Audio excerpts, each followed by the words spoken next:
हाँ, इसका नाम है मंटू, हमारा नाम है टेंगना। अच्छा, क्यों रो रहा है मंटू?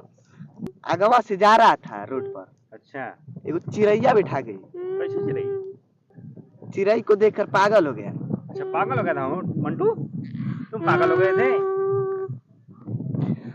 अगवा जाने के बाद जैसा ही लाइनिया मारा, उसमें करंट आ गया, लाइन पक मार दे दी? उसका बरवा उड़ गया। उसमें करंट आता है क्या? हाँ, छूने के बाद उसको करंट आ गया। अच्छा, इसलिए इसका बरवा उड़ गया। अच्छा, बाहर उठ गया तुम्हारा? हाँ सही बोल रहे हो?